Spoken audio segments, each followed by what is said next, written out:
Hola, este es mi videoanálisis del módulo 8, el cuento policial. Para el análisis yo escogí el cuento de Ricardo Piglia, La loca y el relato del crimen, publicado en el 2015. La historia inicia con Emiliano Renzi, el periodista del diario El Mundo, experto en lingüística, que es enviado por su jefe, el viejo Luna, a cubrir la noticia de un asesinato de una prostituta llamada Larry, donde ya han atrapado a un sospechoso y a una testigo. El sospechoso es Juan Antunes, quien tenía una relación posiblemente amorosa pero complicada con Larry, y la testigo era Angélica Chavarne.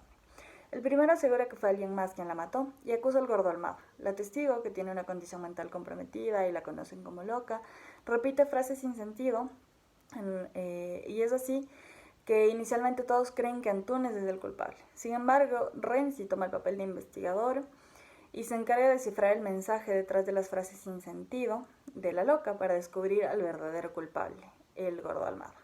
Posterior a eso, Renzi le dice a Luna que quiere publicar su nota sobre esto, y Luna se lo niega diciendo que deben estar del lado bueno de la policía. Pero Renzi, convencido de que ayudará a un inocente, escribe sobre lo que cree que sucedió a partir de las declaraciones y terminará siendo con lo que se abre el relato. Gordo, difuso, melancólico. En este caso, en lo que respecta a la trama, es un relato circular. Inicia con el final, entonces también se conoce como raconto. Y el texto inicia con lo que va a acabar escribiendo Renzi acerca de lo que él considera pasó con Larry, los motivos del gordo Almada para matarla y cómo se siente después de ello, Antunes, que queda con esa pérdida aun y cuando no aceptaba que quería estar con ella, y cómo la loca Chavarne queda involucrada al toparse con el gordo Almada. Y después el lector es conducido a descubrir cuáles fueron los hechos que permitieron que Renzi descubra al verdadero autor del crimen y por qué decide escribir ese texto inicial. La parte de la historia que yo escogí es el inicio. En este caso, el inicio del texto se encuentra en la página 462, en el penúltimo párrafo, y está localizada allí porque, como mencionaba, la estructura del texto no es lineal, entonces no se encuentra en las primeras páginas del inicio. Pero en esta parte es donde se realiza la presentación del protagonista, qué hace y qué lo va a llevar a la estación de policías como periodista. Y además en esta parte se sabe que tiene cierta conexión con los personajes de Roberto Arlt, quien era un escritor argentino que escribió varias obras policiales. Entonces la importancia de esta parte del relato recae en que se abre el texto, nos permite conocer al personaje principal y además con esta referencia a Roberto Arlt se puede deducir que va a ser un texto policíaco, ya que se hace un pequeño foreshadowing. En lo que respecta al tipo de narrador, yo considero que es un narrador en tercera persona omnisciente, y esto se sabe porque se utilizan verbos conjugados en tercera persona. Ese tipo de narrador se utiliza tanto para la parte que es escrita por el autor real y la parte que sería escrita por Emiliano Renzi.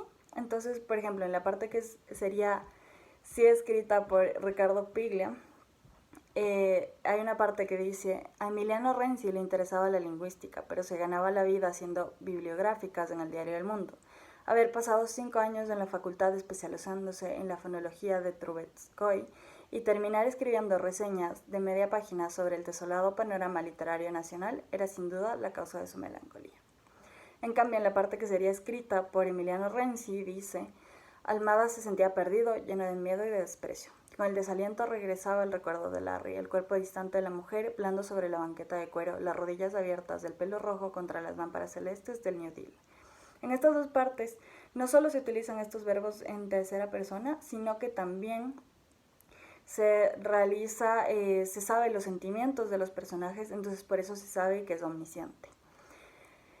Yo considero que sí son aplicables otros narradores a los cuentos policiales. De hecho, considero que el más idóneo y más apropiado para un texto policial sería un narrador en primera persona, porque sería desde la perspectiva del detective y en todo momento se mantendría el misterio del relato, ya que los hechos se irían revelando a la par que se descubre con el detective. Por otro lado, un narrador en segunda persona quizás se volviera más complicado porque el lector se debe sentir aludido cuando se utilizan los verbos en segunda persona, pero considero que sí puede ser aplicable. Por ejemplo, hay otros textos como Aura de Carlos Fuentes, que si bien no es un texto policial, se descubre el porqué de ciertas situaciones anormales y se utiliza este narrador en segunda persona. Entonces creo que es posible utilizar cualquier tipo de narrador para hablar acerca de un texto policial, tanto como lo vemos en este caso, uno en tercera persona, en primera o en segunda persona. En este caso, con lo que respecta a los personajes del cuento, el protagonista yo considero que es Emilio Renzi, quien es el que funciona como detective del cuento, de lo que sería un relato policial clásico, y se encarga de descubrir quién es el culpable del crimen. Considero que sí hay antagonistas en el texto. El antagonista clásico sería el criminal, que es el Gordo Almada, quien mató a Larry y se encuentra prófugo. En este caso hay una parte del texto que, según lo que escribe Emilio Renzi, dice: se sentía fuerte ahora, capaz de todo, capaz de entrar al cabaret y sacarla de un brazo y cachetearla hasta que obedeciera. Y se sabe todos estos motivos y esta maldad que él tenía en contra de Larry y el daño que quería hacerle. Pero por otro lado, hay otros antagonistas que quizás no son tan clásicos, que no quieren que se descubran, que no quieren que los descubrimientos de Renzi salgan a la luz. Entonces, otro personaje que funciona como antagonista es el Viejo Luna.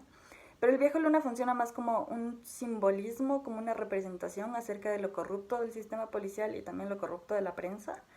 Entonces, en este caso, una parte del texto que menciona esto es: pero yo hace 30 años que estoy metido en este negocio y sé una cosa: no hay que buscarse problemas con la policía. Si ellos te dicen que lo mató la Virgen María, pues escribís que lo mató la Virgen María.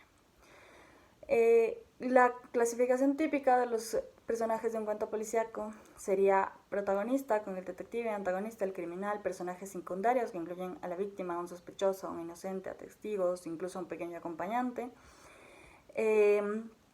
Pero considero que si bien todos los relatos policiales intentan respetar esta línea para cumplir su característica de detective resuelve crimen de un criminal que intenta escapar, sí hay posibilidad de jugar con más o menos personajes, como se vio en este texto, especialmente cuando se trata de personajes secundarios. Muchas gracias.